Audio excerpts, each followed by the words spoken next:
mega love shout out mga kabsat. Nandito tayo kay Attorney Enzo Recto mga kabsat. Matibag, haharapin sa Martes si Cayetano, di na tumuloy ng Thailand. Ako pa, magkikita lang sila. Hindi na tumuloy ng Thailand. So, kita-kits na lang sa, kailan ba to? Tuesday? Nako pa.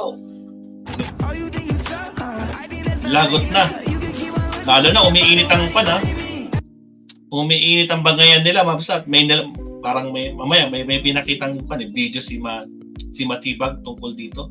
Bakit daw nagre-react itong si Alan Peter kaya wala naman siya sa listahan. Bakit? Nagigilty? Ay, Diyos ko po, Rudy. Sige, pakinggan natin si Attorney Enzo Recto. Duy pa, diretso sa punto na. Maiksi lang ang komentaryo, pero diretso sa punto.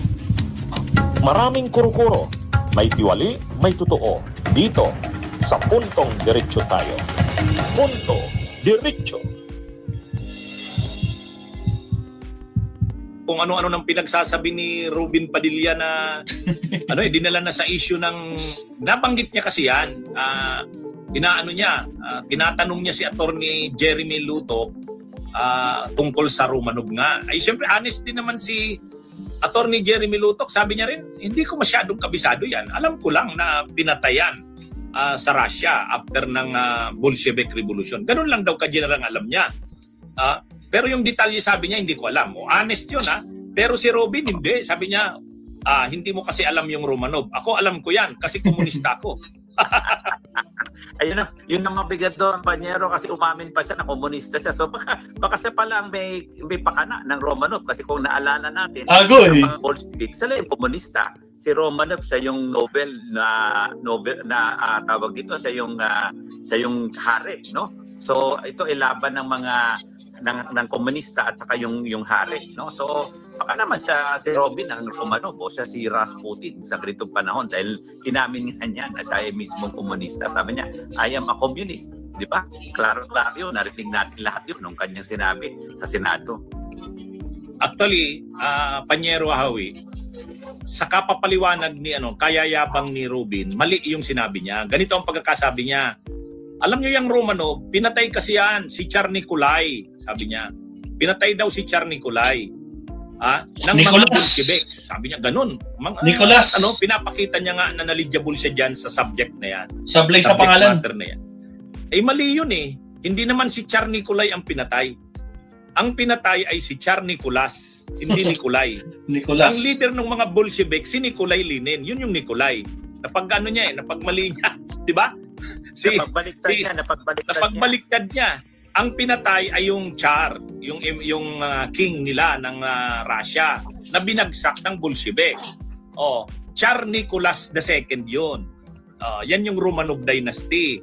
Pero ang sinasabing nag-order ng pagpapatay, mga Bolsheviks. Ang leader ng Bolsheviks, si Nikolai Lenin. Ay namali si Robin eh. Sabi ko, nagyayabang, mali-mali pa. Anyway, dito Panyero Hawi. So anong tingin mo?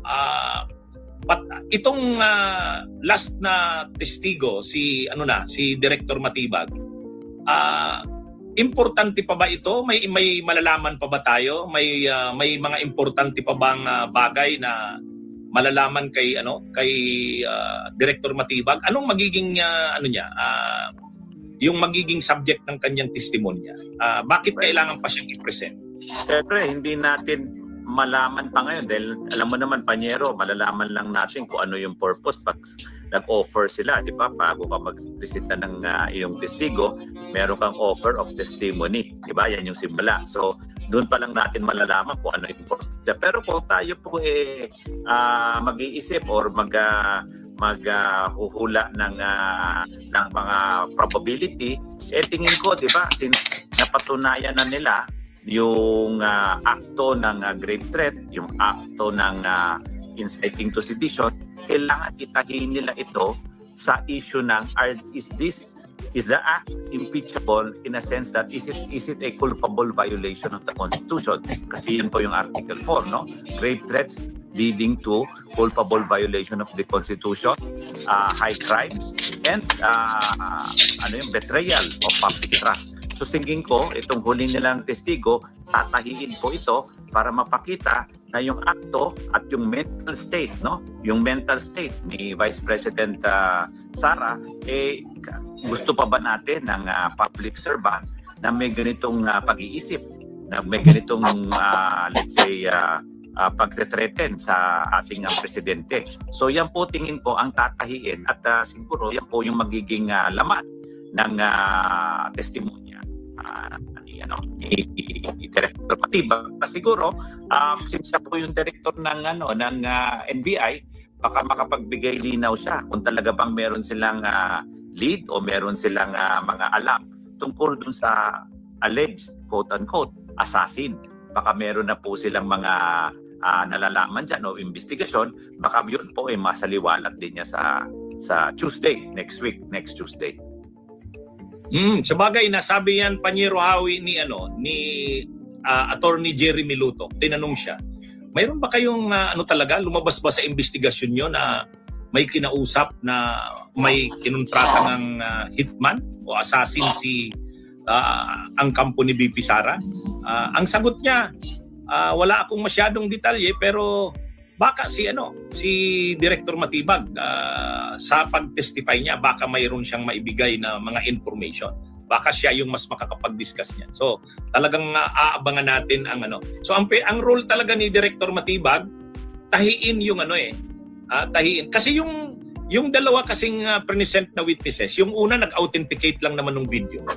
Si Jan Mark Khalil. Yung pangalawa naman, yung investigation na dinaanan ng NBI. Pero yung investigation conclusion na.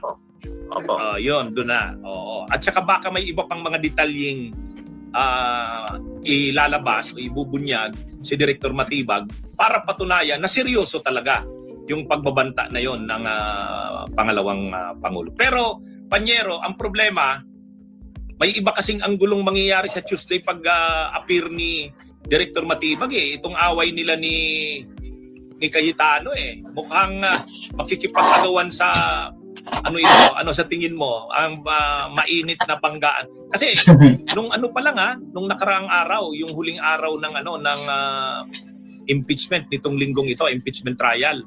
Pagsimula pa lang nagsalita kaagad si Robin, sumunod si Alan, tapos si Pia tungkol doon sa iimbestigahan na si Cayetano, si Alan Peter tungkol doon sa 2019 Southeast Asian Games. Ay sigurado pag present si Matibag, gagamitin na naman na forum ni Alan Peter Cayetano yung impeachment trial para sitahin o birahin si Matibag tungkol doon. Ang sinasabi ko, pag appear ni Director Matibag,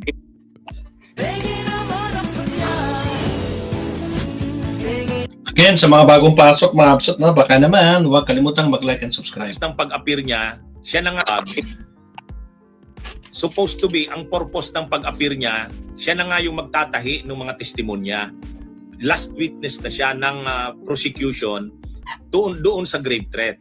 At saka posibleng may ilalabas siyang mga impormasyon tungkol sa investigasyon na sinagawa doon sa pagbabanta ng pangalawang Pangulo. Kaya lang, ang sabi ko, ang problema, mainit nga yung issue ni Matibag versus Cayetano. Sigurado tayo, pagsimula pa lang sa Tuesday, pag-appear ni Director Matibag, gagamitin na yan ni Cayetano na forum, aagawin niya na yung eksena para banatan, birahin si Director Matibag. Ay nun pa nga lang nakaraang linggo, nagsasalita na silang magkapatid, si Pia at saka si tungkol na binibira na nila si Director Matibag. At saka dapat, attorney, hindi nila pwede pag-usapan yan, no? Yung tungkol sa yung 10 billion scam dyan sa SEA Games na yan. Kasi impeachment yan, out of topic. Not unless pe-person na rin yan ni Boy 10K. Tsaka ni Pia, di ba? Kung pe-person na rin yan, di ba? Impeachment lang usapan, wala lang iba. Articles of impeachment lang dapat, hindi yung kaldero na 50 million. Diyos ko po, Rudy. Tuloy. Ay sigurado sa Tuesday, kukumprontahin yan ni Cayetano si Matibag. Kaya medyo magiging mainit ang Tuesday natin. Oo nga, maanghang yan. Sabi ko nga, parang ito, yung ating mic, parang may popcorn eh. So, magdala tayo ng popcorn sa Tuesday.